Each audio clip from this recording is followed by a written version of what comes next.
நித்தியத்துவம். 2வது அத்தியாயம் கதை ஆரம்பமே அங்கதான். இன்னும் கொஞ்சம் ஒரு 10-11 ஸ்லோகம் வரைக்கும் அர்ஜுன் இன்னும் கொஞ்சம் அழப்பறான். அந்த அழகையும் கொஞ்சம் பார்த்துருவோம். ஏன்னா நேற்றுக்கு ஒரு 40 ஸ்லோகம் 42 ஸ்லோகம் பார்த்திருக்கோமா. இந்த முதல் 2வது அத்தியாயத்துல 10 ஸ்லோகமா அர்ஜுன் அழுகதான். அப்புறம் 11வது ஸ்லோகத்திலிருந்து கண்ணன் சமாதானப்படுத்த ஆரம்பிச்சான். கீதா சாஸ்திரம் ஆரம்பம் 2வது அத்தியாயம் 12வது ஸ்லோகம் தான். 12ல இருந்து தான் ஆரம்பம். 18வது அத்தியாயம் 66வது ஸ்லோகம் முடிஞ்சு போயிடும். இதை கிடப்பட்டுதான் கீதை. அப்ப முன்னும் பின்னும் முன்னுரை பின்னுரை அவ்வளவுதான். கீதா சாஸ்திரங்கிறது 2வது அத்தியாயம் 12வது ஸ்லோகத்திலிருந்து தான் ஆரம்பம். இப்ப முதல்ல கொஞ்ச நாள் அர்ஜுனன் என்ன பழைய விட்ட அழுகைய மறுபடியும் தொடங்குறதுக்கு ஆரம்பிக்கிறான். இந்த கண்ணன் பார்த்தா இவனுக்கு நான் மருந்து சரியா கொடுக்கணும். வள்ளுவர் சொன்னார் இல்லையா, நோய் நாடி நோய் முதல் நாடி அது தணிக்கும் வாய் நாடி வாய்ப்ப செயல். ஒரு வைத்தியர் இடத்துல போனோம்னா முதல்ல நோயை பார்த்துட்டு நேர மருந்து கொடுத்துட மாட்டார். நோய் நாடி நோய் முதல் நாடி. இந்த நோய்க்கு காரணம் என்னன்னு அவர் பார்க்கணும். சாதாரணமா எனக்கு ஜுரம் அப்பப்ப வரும். ஜுரம்ங்கிறது ஒரு வியாதி கிடையாது. உள்ளுக்குள்ள வேற ஏதோ வியாதி இருக்கு. அதை வெளிக்காட்டுற ஒரு சமிஞ்சை தான் ஜுரம்ங்கிறது. நம்ம இந்த ஜுரத்துக்குன்னு சில மருந்தெல்லாம் வச்சிருக்கோமே, 4 மணி நேரத்துக்கு ஒரு தடவை சாப்பிடலாம்னு சொல்லுவாரு. 4 மணி நேரத்துக்கு ஒரு தடவை சாப்பிட்டுட்டே இருந்தா ஜுரம் அடங்கறாப்புல இருக்கும். 4 மணி நேரம் கழிச்சு திரும்ப வந்துடும். அப்ப அது நோய் இல்ல, நோய் முதல் நாடி. உள்ளுக்குள்ள என்ன இருக்கோ அதுக்கு வைத்தியம் பண்ணாதான் ஜுரம் நிற்கும். இப்ப அர்ஜுனன் ஒரேதியா தவிக்கிறான், அழறான், சண்டை போட மாட்டேங்கிறான். இவா சித்த மேல எனக்கு ராஜ்யமே வேண்டாங்கிறான், சுகம் வேண்டாங்கிறான், விஜயம் வேண்டாங்கிறான், ஒண்ணும் வேண்டாங்கிறான். இதெல்லாம் நோய் இல்ல. பின் என்னது இது? இது நோயினுடைய வெளியில காட்டப்படுற லட்சணம். வெளியில ஏதோ தெரியுது. இதெல்லாம் உள்ளுக்குள்ள அர்ஜுனன் கிட்ட வேற ஏதோ நோய் இருக்கு. என்ன நோய் இருக்குன்னு கண்ணன் கொஞ்சம் ஆராய்ஞ்சு பார்த்தான். ஒரே நோய் தான், தேகமும் ஆத்மாவும் ஒண்ணுன்னு நினைச்சுட்டான் அர்ஜுனன். இதுதான் அவன் பண்ண பெரிய தப்பு. இப்போ இவன் நினைவென்ன, நான் அம்பு விட போறேன் இப்ப பீஷ்மர் பேருல, என் அம்பு போய் ஒரு உடம்புல குத்தும், கீழே விழுவர், பிராணம் போடும் பீஷ்மருக்கு, பீஷ்மரை கொன்னுடுவேன். இதெல்லாம் நினைச்சிட்டு இருக்கான். பீஷ்மரை கொல்றது தப்பு. இந்த கொல்ற மகா பாப்பம் என் இடத்துல வந்து சேரும். இது அர்ஜுனன் என்னமா, அவன் என்ன புரிஞ்சுக்கலன்னா, பீஷ்மரை ஒரு நாளும் நான் கொல்லவே முடியாதுன்னு புரிஞ்சுக்கல. சாமி பீஷ்மர் தான் போனாரே ஒரு நாள்னு சொல்லுவோம். எது போச்சு? பீஷ்மருங்கிற ஆத்மா அவனுடைய சரீரம் மாண்டதே தவிர ஆத்மா ஒரு நாள் போக போறதே கிடையாது. அர்ஜுனன் பார்த்தா, கண்ணன் பார்த்து அர்ஜுனனுக்கு பெரிய வியாதி என்ன தெரியுமா, உடம்பு ஆத்மாவும் ஒண்ணு நினைச்சிட்டு இருக்கான். முதல்ல அந்த வியாதியை போக்கினாத்தான் இவன் அழுக நிற்கும். ஏன்னா இவன் நினைச்சிட்டு இருக்கிறது அடிச்சா போடும், அடிச்சா போடும், அடிச்சா போடும். இது ஒன்னே ஒண்ணுதான் அவன் மனசுல இருக்கு. கண்ணனுக்கு என்ன சொல்ல பாக்குறான்னா, அர்ஜுனா நீ 1000 வருஷத்துக்கு சண்டை போடாமலே இரு, ஒன்னும் அடிக்காது, ஒத்தரோடையும் சண்டை போடாது. இந்த பீஷ்மாச்சாரியர் எத்தனை நாள் உயிரோடு இருப்பேன்னு நீ நினைக்க போற? ஒரு நாள் வேத்தான் போறார். நீ நாளைக்கே எத்தனை குத்து பீஷ்மனுடைய ஆத்மாவை உன்னால கொல்ல முடியாது. ரெண்டுமே பாத்துக்கோ. நீ சண்டையே போடாம இருந்தாலும் உடம்ப உன்னால காப்பாற்ற முடியாது. நீ சண்டையே போட்டு வெட்டினாலும் ஆத்மா உன்னால வெட்டிட முடியாது. இது ரெண்டும் புரிஞ்சுக்கலே அர்ஜுனன். இதுக்கு தான் தேகாத்மாபிமானம்னு பேர். இது அர்ஜுனன் கிட்ட மட்டும் இல்ல, அர்ஜுனன் பாடு தேவையில்லை, ரொம்ப பெரிய ஞானி. சில பேர் நினைச்சிருப்பா அர்ஜுனன் ஒண்ணுமே நம்மளை விட மோசம் போட்டுருக்குன்னா, இவன் இந்த மாதிரி கேள்வி ஒண்ணுமே தெரியாத கேட்டு இருக்கான், இவன் ஒண்ணுமே தெரியாத அர்ஜுனனுக்குன்னுவா. அப்படிலாம் ஒண்ணும் இல்ல. கண்ணனால எத்தனை நாள் உபதேசம் பண்ணிருக்க முடியும்? 2 பேரும் தயார் சண்டைக்கு 15 நிமிஷம் பேசிருக்கலாமா, 20 நிமிஷம் பேசிருக்கலாமா? இவன் மாட்டுக்கு உபன்யாசம் அடுத்த 9 தரம் வருதுன்னு சொல்லிருந்தாலும் ஒருத்தரும் கேட்டு இருக்க போறது இல்ல. அர்ஜுனன் சொல்லணும்னா 1/2 மணி 1/4 மணிக்குள்ள சொல்லிட்டு இருக்கணும். 700 ஸ்லோகத்தை 1/2 மணியில ஒருத்த சொல்லிருக்கணும்னா, அதை ஒருத்த கேட்டு புரிஞ்சுட்டு இருக்கணும்னா அர்ஜுனனுக்கு சாதாரண புத்தி இல்லை, அபார புத்தி தான். ஏதோ கொஞ்சம் சந்தேகத்தை அவன் தெரிவிச்சுக்கிறான்னு தவிர நம்ம எடுத்த ஸ்லோகம் முதல் ஸ்லோகத்தில இருந்தே சந்தேகம்னு தப்பு தவறு நினைச்சுடவே வேண்டாம். அவனுக்கு எல்லா ஸ்லோகமும் தெரிஞ்சுதான் இருக்கு. ஓரளவு சில இடத்துல தட்டுறது, இந்த தட்டில சந்தேகப்பட்ட இடத்தை தெளிவித்துக் கொள்ளுகிறான் அர்ஜுனன். அவனுக்கு என்ன பெரிய கட்டம்? தேகாத்மாபிமானம். தேகமே ஆத்மா, ஆத்மாவே தேகம். இந்த 2 வெவ்வேறுங்கிற ஞானம் அர்ஜுனனுக்கு ஏற்படல. அப்ப முதல்ல கண்ணன் பார்த்தா 2 வேறன்னு இவனுக்கு புரிய வச்சுட்டா தானே பீஷ்மரை அடிக்கிறதுக்கு தயங்கவே மாட்டான். இவன் எத்தனை அடிச்சாலும் அவர் உச்சிர் ஆத்மா போறது இல்லை, ஆத்மாவை கொல்ல முடியாது, ஆத்மா நித்தியம். அதனால ஜீவாத்மாவுடைய நித்தியத்தை தான் முதலிலே கண்ணன் எடுத்துரைக்க ஆரம்பிக்கிறான். அதை புரியணுட்டோம்னா நமக்கே பாதி கட்டம் தீண்டு போடும். நாம நினைச்சிருக்கிறது தேகம் ஆத்மா ஒன்று, தேகம் ஆத்மா ஒன்று இந்த எண்ணத்தோடையே தானே எப்பவும் வாழ்ந்துட்டு இருக்கோம். ஆனா அந்த எண்ணம் மாறணும். ஆத்மா வேறே, தேகம் வேறேங்கிற எண்ணம் வரணும். பார்த்தாலே தெரியுது நன்னா இது வேற, நான் வேறேன்னு தான். என் கடிகாரம்ங்கிற, என் கண்ணாடிங்கிற, என் மேசைங்கிற, என்னுடைய புஷ்பங்கிற, என் உடம்புங்கிற. அப்படின்னு உடம்பு வேறன்னு தெரியலையா? எங்கடி வாரம் கண்ணாடினா அது வேற நான் வேறதான். ஏன் உடம்புன்னு சொன்னா இது வேற நான் வேறதான். ஆறும் நான் உடம்புன்னு சொல்றதா தெரியல. யாருமே நான் தலைன்னு சொல்றதா தெரியல. யாரும் நான் கண்ணுன்னு சொல்றதா யாரானு சொல்றோமா? ஒத்துறமில்ல. அப்பவே தெரியுது நான்கிறது வேற, என் தலை வேற, என் உடம்பு வேறன்னு. யாரான ஒருத்தர் நான் உடம்புன்னு சொல்லுங்க, ஒத்துக்கலாம். தேகமா ஆத்மா ஒண்ணு சொல்றதே கிடையாது. இன்னொன்னு பார்ப்போமா, ஜீவாத்மாவுக்கு தான் ஞானம். ஒரு இடத்துல எங்கேயோ பள்ளிக்கூடத்துக்கு கீதை சொல்லுன்னா சின்ன குழந்தைகள்லாம் உட்கார்றது. அதுகிட்ட கேள்வி கேட்டோம்னா, யாருக்கு ஞானம் உண்டு? கைக்கு ஞானம் உண்டான்னு கேட்டேன், இல்லேன்னு கொடுத்து. காதுக்கு ஞானம் உண்டான்னு கேட்டேன், இல்லேன்னு கொடுத்து. உடம்புக்கு ஞானம் உண்டான்னு கேட்டேன், இல்லேன்னு கொடுத்து. மூளைக்கு ஞானம் உண்டான்னு கேட்டேன். குழந்தைகள் கொஞ்சம் தட்டு பெருமாறி பாதி பேர் இருக்குன்னா பாதி பேர் இல்லேன்னு. மூளைக்கு ஞானம் கிடையாது. ஆத்மாவுக்கு மட்டும்தான் ஞானம். ஆத்மாவை தவிர மற்ற அத்தனையும் ஜடம் ஜடம் ஜடம். எப்ப பார்த்தா தெரியும் தெரியுமா? இந்த மூளை பெரிய அறிவியல் விஞ்ஞானின்னு சொல்லுவா. அவருடைய ஆத்மா உள்ள இருக்கிற வரைக்கும். அது கிளம்பி போனப்புறம் அந்த மூளையை கேட்கணும், சுவாமி இப்ப வேலை செய்கிறீரான்னு. அது உள்ள இருக்கிற வரைக்கும் தான் தேவையும் கிடையாது. நாமே பார்க்கணும். ஆனா நம்ம அரையத்துக்கு வருவா வந்தா அந்த கண் நினைக்கிற நேரத்துல நம்ம கண்ணை மூடிக்கிறோம். அது ஒண்ணும் ஆத்மாவிட்ட போய் மூளை இடத்துல செய்தி போகுமா? இந்த மூளை கண்ணை மூடிக்கோன்னு உடனே சொல்லுமா? உடனே நம்ம கண்ணை மூடிக்கிறோமா? இதுக்கு ஆத்மாவிட்ட போய் சொல்லிட்டு திரும்பி வர்ற அளவுக்கு எல்லாம் ஞானம் இல்லை. ஓரளவுக்கு நம்ம மனசையே சிந்திக்கிறது. மனசு சிந்திக்கிறதுன்னு சொல்றோம் இல்லையா? மனசை பார்த்து மனசை தொட்டு சொல்லுவோம். மனசு கண்டப்படுறாப்பிலையும் அதை தொட்டுத்தான் இவன் பேசப்படாப்பிலையும் தொடர முடியாது, சொல்றதுக்கு இதனால முடியாது. மனசை தொட்டு சொல்லு சத்தியமத்தனை அங்க இருக்கிறதா அர்த்தம். சத்தியமோ அசத்தியமோ ஞானமோ அஜ்ஞானமோ பிரேமமோ வெறுப்போ அத்தனையும் ஆத்மாவிடத்துலதான். இதனிடத்துல எதுவுமே தட்டவே தட்டாது. இதெல்லாம் ஜடம். வேடிக்கை கேட்டார், அது என்னமோ சுவாமி ஆத்மா இருக்கிறச்சே மட்டும் இந்த மனசு வேலை செய்யறது, ஆத்மா இருக்கிறச்சே மட்டும் மூளை வேலை செய்யறது, களம் போனப்புறம் அதே மூளை வேலை செய்யறது இல்லை. என்ன அர்த்தம்னா செய்யும். எதே போல நம்ம கொஞ்சம் அது அநேகமா ஆங்கிலத்துல தமிழ் உபன்யாசம்னா தமிழ் தான், ஆங்கில உபன்யாசம்னா ஆங்கிலம் தான். ரெண்டையும் கலக்கிறது இல்லை. இருந்தாலும் புரிஞ்சுக்கிறதுக்காக சொல்றேன். இந்த கையில ஒரு மொபைல் போன் வச்சுட்டு இருக்க முடியும். அந்த போனுக்குள்ள சிம் கார்டுன்னு ஒண்ணு இருக்கு. இந்த சிம் கார்டுல ஒரு 100 நம்பர் வரைக்கும் போட்டுக்கலாம். மெமரி கொடுத்துருப்போம். இந்த போன்ல மிச்சம் 100 நம்பர் போட்டுக்கலாம். முதல்ல ஒரு 100 வரைக்கும் சிம் கார்டுல போட்டுக்கலாம்.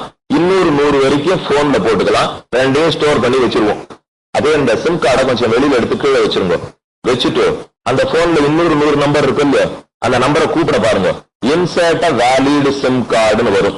முதல்ல ஒரு சிம் கார்டை உள்ள போடு, அப்புறம் நம்பரை கேளும். நான் போட்ட உடனே போன்ல இருந்து நம்பர் வரும். ஆனா அந்த நம்பர் சிம் கார்டுல இல்ல, போன்ல தான் இருக்கு. போன்ல தான் இருந்தாலும் இந்த சிம் கார்டை போட்டா இதோட ஞானத்தை உபயோகப்படுத்தி தான் அந்த போன் எனக்கு நம்பரையே கொடுக்கும். அதே போலத்தான் ஆத்மா. ஆத்மா தான் சிம் கார்டு.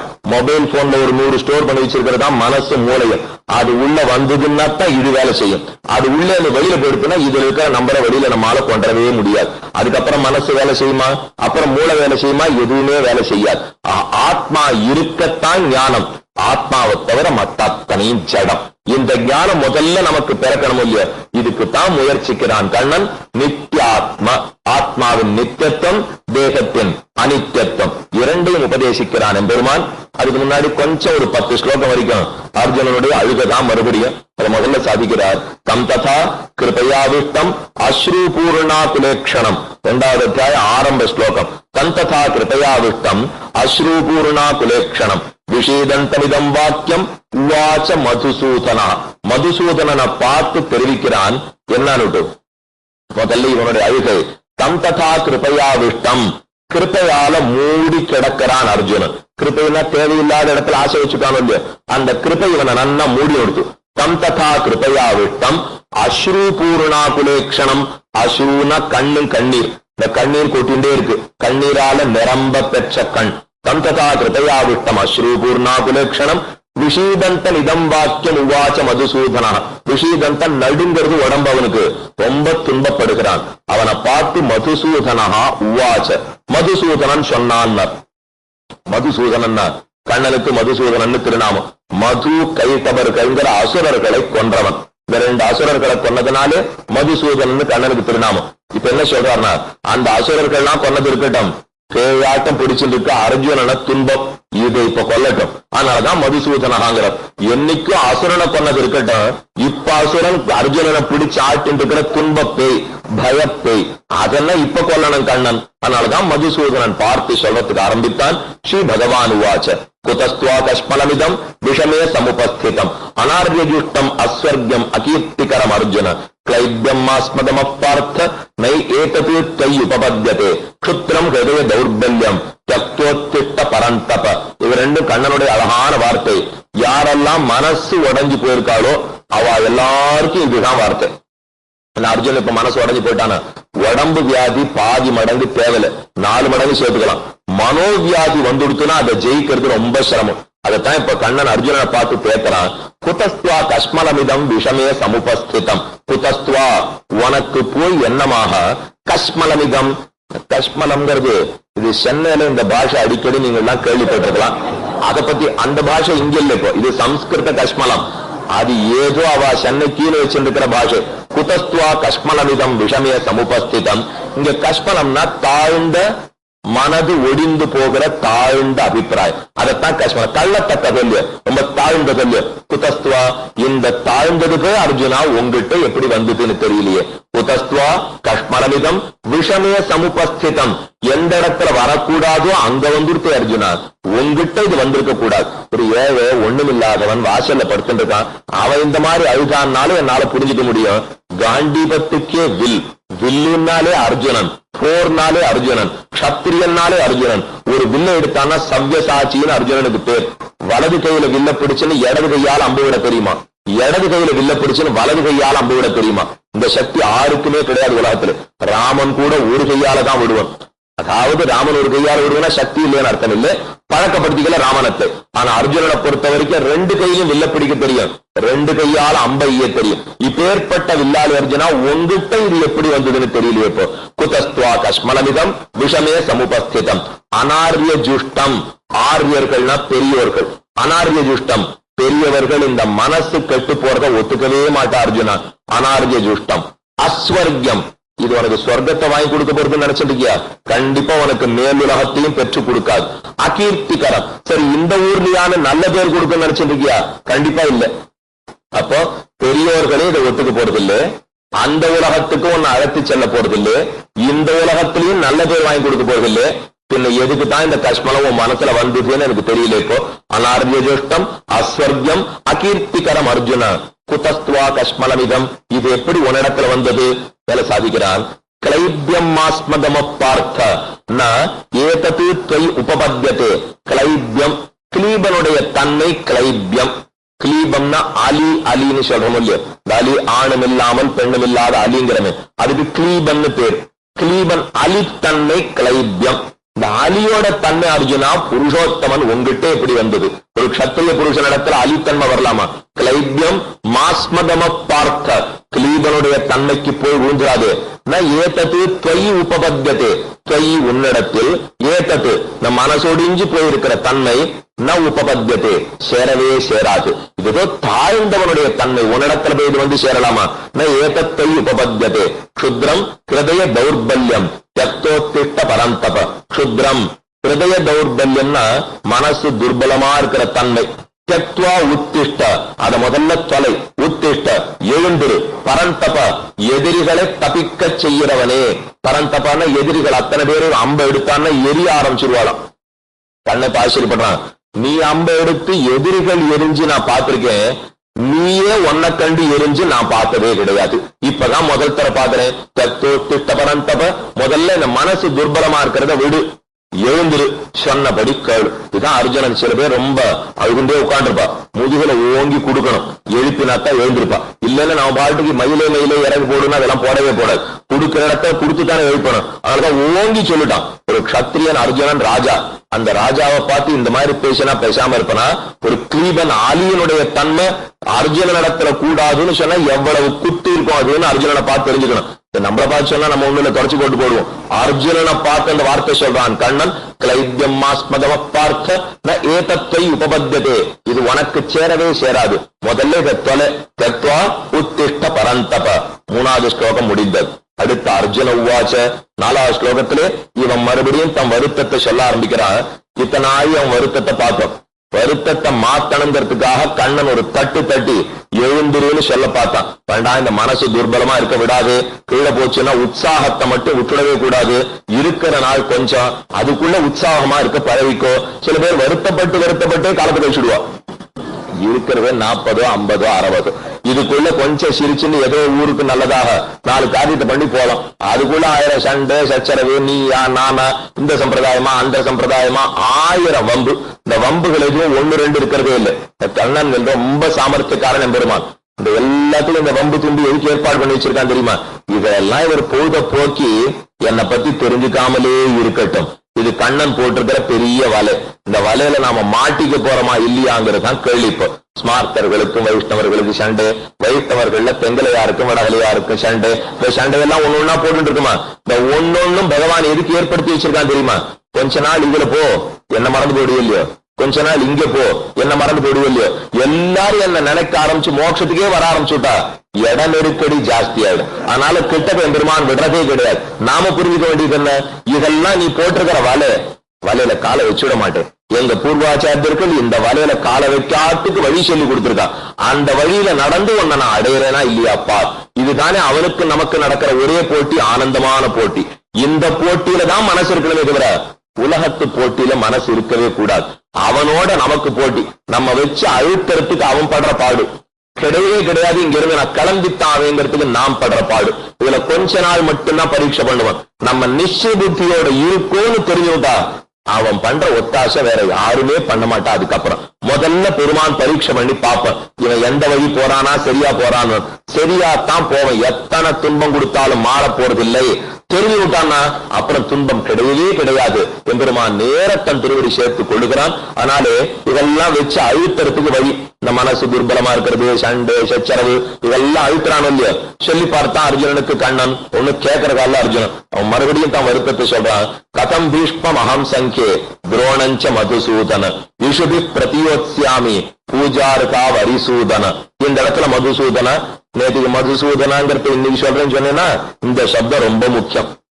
மதுசூதனன்னா மது கைட்டப சூதனன், மது கைட்டவர்கள்ங்கிற அசுரரை கொன்றவன்.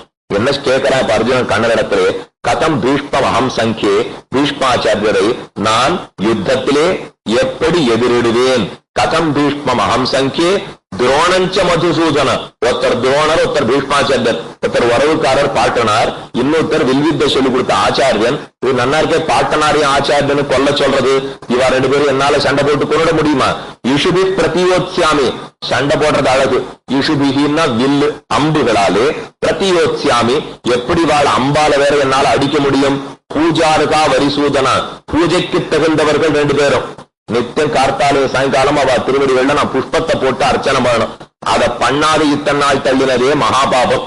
இன்னும் அதுக்கு பதில் அம்ப வேற எய்யின்னு சொல்ற பாரு. நீ ரொம்ப நன்னா இருக்கு நீ சொல்லி கொடுக்குற அழகு. இப்போ போய் பூஜை பண்ணிருக்கணும். பூஜையை நிறுத்துறதே தப்பு. பூஜையை விட்டுட்டு வில்லாலி அம்பாலி அடின்னு சொன்னியானா எப்படி அடிக்கிறதுன்னு எனக்கு தெரியல. கதம் பீஷ்மமாம் சங்கே துரோணஞ்ச மதுசூதன யுஷுபி பிரதியோத்ஸ்யாமி பூஜாருகா வரிசூதன. மதுசூதனா மது கைடவர்களை கொன்றவனே. இது கேள்வி. அப்படின்னா உள்ளுக்குள்ள அர்ஜுனனுக்கு நினைச்சுட்டு குத்தலா பேசலாம். என்ன குத்தல்? இப்போ உனக்கு பேர் மதுசூதனா, ஆனா உன் பேரை மாத்தி இருக்கணும். நீ என்ன பண்ண சொல்ற? துரோணாச்சாரியரையும் பீஷ்மாச்சாரியரையும் கொல்ல சொல்ற இல்லையோ, உனக்கு சாந்தீபன சூதனன்னு பேர் இருந்திருக்கணும். ஏன்னா கண்ணனுடைய ஆச்சாரியனுக்கு சாந்தீபனன்னு பேர். நீ மட்டும் உன்னுடைய விரோதிகளை கொண்டுட்டு மதுசூதனன்னு பேர் வச்சுட்ட, நான் மட்டும் ஆச்சாரியனை கொண்டுட்டு துரோணசூதனன்னு பேர் வச்சுக்கணும் மாத்தோம். அதனாலதான் மதுசூதனான்னு குத்தலா கேட்கறான். நீ சாந்தீபனனை கொண்டுட்டு சாந்தீபன சூதனன்னு பேர் வச்சுக்கோ. அப்ப நான் பீஷ்மரையும் துரோணரையும் கொல்றேன்.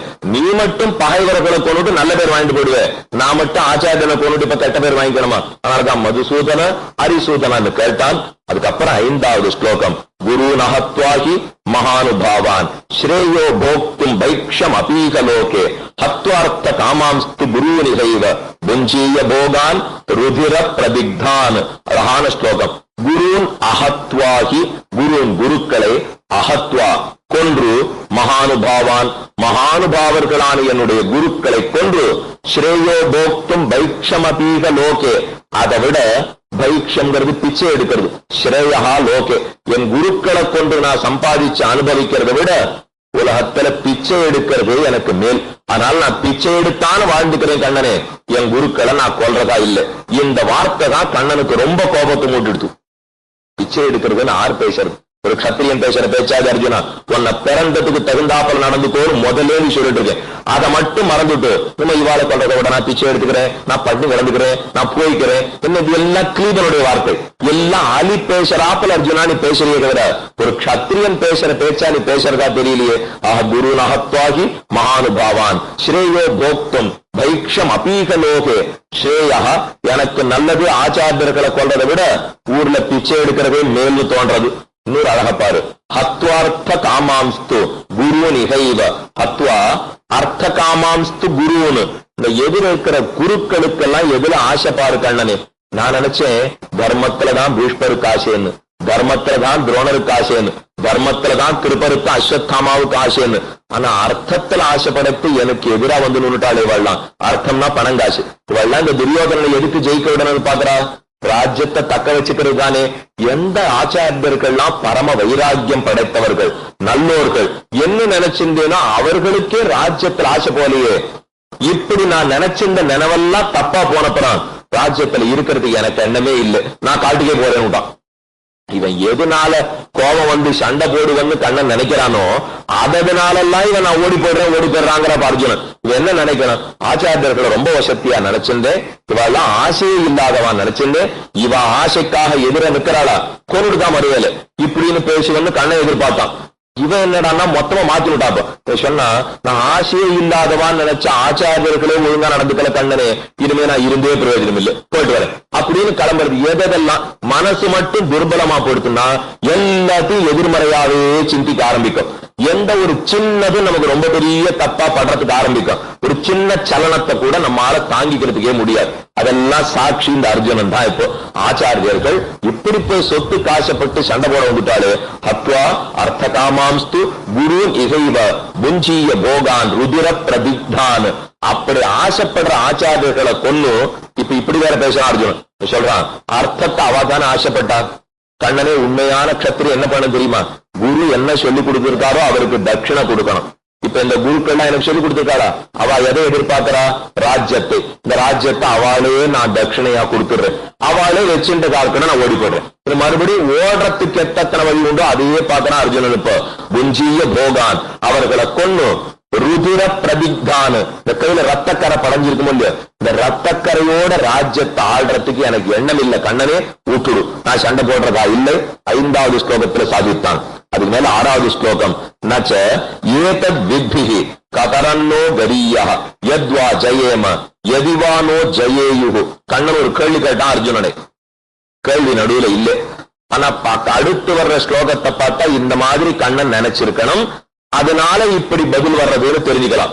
பேசுறோம் இல்லையோ, தொலைபேசியில ஒருத்தரை போட்டு கூப்பிடுவோம், இந்த பக்கத்துல பேசிட்டு இருப்பார் ஒருத்தர், நமக்கு அந்த பக்கத்துல இருக்கவா என்ன பேசுறான்னு தெரியாது, ஆனா என்ன பேசுறான்னு தெரிஞ்சுக்கணும்னு ஆசை. ஒட்டு கேட்டுன்னு இவன் பக்கத்திலேயே நிற்கிறான்.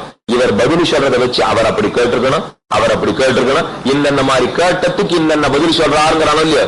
இப்ப பண்ற வேலை அதுதான். இதே வேலை நம்ம வசந்த விஷயத்துல பண்ணிட்டு இருக்கோம். இப்போ கண்ணன் ஏதோ நினைச்சிருக்கணும், அர்ஜுனனுக்கு பதிலா இப்படி சொல்றான்னு வச்சுக்கணும். இது அந்த பக்கத்துல கண்ணன் என்ன பேசுறான்னு நமக்கு தெரியாது.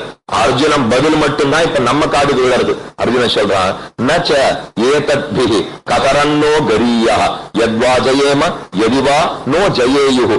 கண்ணன் கேட்டதா வச்சுக்கணும். அர்ஜுனா, நீ என்னமோ ஓடி போயிடுறேன்னு சொல்றியே, இப்போ நீ ஓடினாலும் உன்னை இவா கொல்லாம விடுவான்னு என்ன நிச்சயம்? அதான் கேள்வி கேட்டான் கண்ணன். இப்போ நீ ஓடுறச்சே துரியோதனன் அடிக்க மாட்டான் நிச்சயமா, ஓடுறச்சே துரோணர் அடிக்க மாட்டான்னு நிச்சயமா, நீ ஓடினா கூட அடிப்பாலே உனக்கு பிராணம் போயிடுமே, நீ என்ன பண்ணுவாய் அப்படின்னு கண்ணன் கேட்டதா வச்சு பதில் சொல்றார்.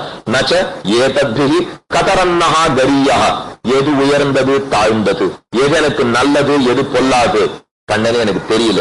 இப்ப கண்டுபிடிக்கிற நிலையில என் மனசு இல்லை. யத்வா ஜெயேம யதிவானோ ஜெயேயுஹு, துரியோதனன் ஜெயிப்பனா அல்லது நான் ஜெயிப்பேனான்னு எனக்கு தெரியாது. யுத்தத்தினுடைய முடிவு எனக்கு தெரியவே தெரியாது கண்ணனே. அவன் ஜெயித்தாலும் ஜெயிக்கலாம், நான் ஜெயித்தாலும் ஜெயிக்கலாம். யானேவ கத்வான ஜிஜீவிஷாமஹ தே அவஸ்திதாக பிரமுகே தாத்தராஷ்டிராக.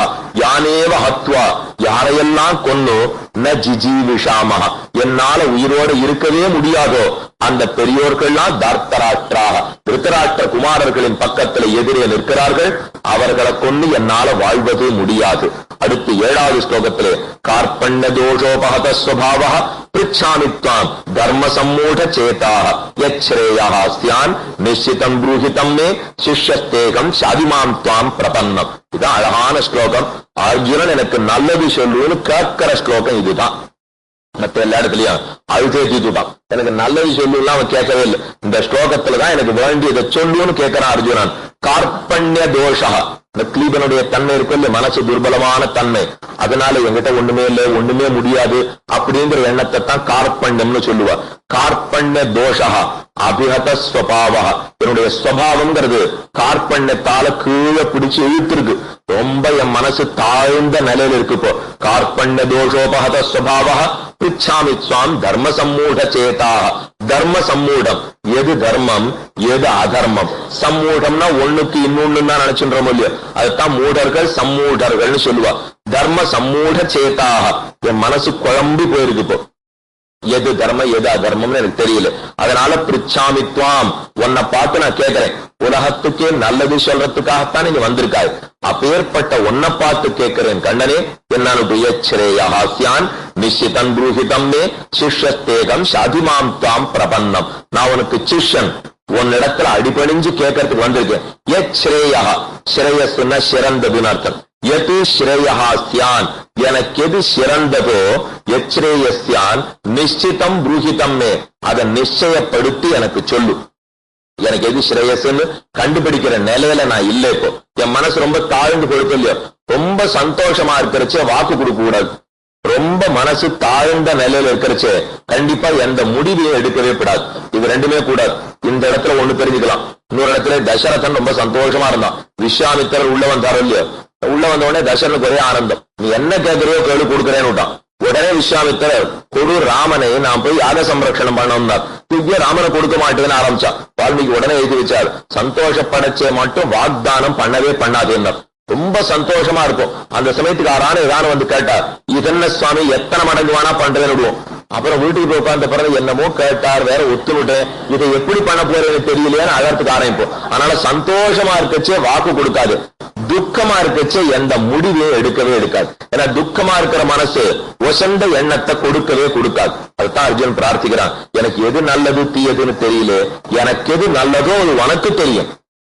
யச்ரேயஸ்யான் நிச்சிதம் ப்ரூஹிதம் மே சிஷ்யஸ்தேகம் சாதிமாம் துவாம் பிரபன்னம். நான் உனக்கு சிஷ்யன், உன்னிடத்திலே சரணாகதியே பண்ண காத்துருக்கேன். பிரபன்னன்னா உன் திருவடிகளை அடைந்து நிற்பவன், உன் திருவடிகளை தவிர வேறு புகலிடம் இல்லாதவன். அதனால உன்னிடத்துல கேட்கிறேன், நல்லது சொல்லு. கேட்டுட்டானான்னு இப்ப அர்ஜுனன் வியாக்கியாதாக்கள் அழகா சாதித்தா. இவன் இந்த ஒரே ஒரு கேள்விதான் இப்ப கேட்டிருக்கான், எனக்கு நல்லது சொல்லுன்னு ஒண்ணு சொன்னாலும் இல்லையோ. கண்ணன் என்ன திரும்ப சொல்லியிருக்கான், உனக்கு ஒரே நல்லது சண்டை போடுறதான் போடு அப்படின்னு வாயை பொத்தின்னு இருக்கணும். பொத்தின்னு இருந்தா அடியனை நீங்க கூட்டிருக்கவும் வேண்டாம், நான் இப்ப கட்டப்படவும் வேண்டாம், உங்களை கட்டப்படுத்தவும் வேண்டாம். கண்ணன் அந்த மாதிரி சொல்லல. எனக்கு நல்லதை சொல்லுன்னு சொன்னா உனக்கு நல்லது சண்டை போடுறது போடு அப்படின்னு சொல்லிட்டு பேசாம இருந்திருக்கணும் இல்லையா. இருக்கிற 700 ஸ்லோகம் தான் பட்டர் சாதித்தாராம்.